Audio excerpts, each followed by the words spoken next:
बिस्मिल्लाहिर्रहमानिर्रहीम। अस्सलाम वालेकुम नाजरीन, आपको अफसोसनाक खबर से आगाह करते हैं कि मडियारी के करीब मुसाफिर कोच ने मोटरसाइकिल रिक्शे को कुचल दिया। कौमी शहरा पर ट्रैफिक हादसे में 13 अफराद जान बहक हो गए।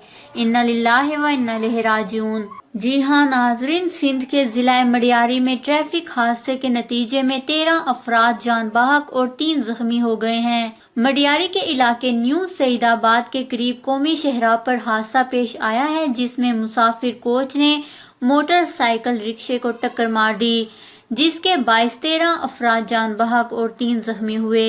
हादसे की वजह कौमी शहरा की एक सड़क ट्रैफिक के लिए बंद कर दी गई है। नाजरीन, लाशों को न्यू सईदाबाद अस्पताल मुंतकिल किया जा रहा है, जबकि कौमी शहरा का एक ट्रैक ट्रैफिक के लिए बंद कर दिया गया है।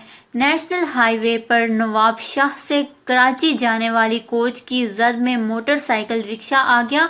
इतला मिलने पर न्यू सईदाबाद पुलिस और रेस्क्यू अदारों की टीमें जाए हादसे पर पहुंची और लाशों को न्यू अस्पताल मुंतकिल किया, जबकि जख्मी अफराद को सिविल अस्पताल हैदराबाद मुंतकिल किया जा रहा है, जहां इमरजेंसी में डॉक्टर जख्मियों को इलाज मुआवजा फराहम कर रहे हैं। मोटरवे पुलिस के गैर फहाल होने से मडियाली जिले भर में हादसात मामूल बन गए हैं। जी हाँ नाजरीन, तेज रफ्तार बस सामने से आने वाले रिक्शे से टकरा गई थी, जिसके नतीजे में सवार तमाम अफराद जान की बाजी हार गए। हलाक होने वालों में से मुतादिद का ताल्लुक एक ही खानदान से था। अल्लाह ताला हम सब पर अपना रहम करे, आमीन। इस खबर को लेकर अपने कीमती राय का इजहार नीचे कमेंट्स में जरूर करिएगा। हमारे चैनल को सब्सक्राइब करें, आपको लेटेस्ट अपडेट्स मिलती रहेंगी।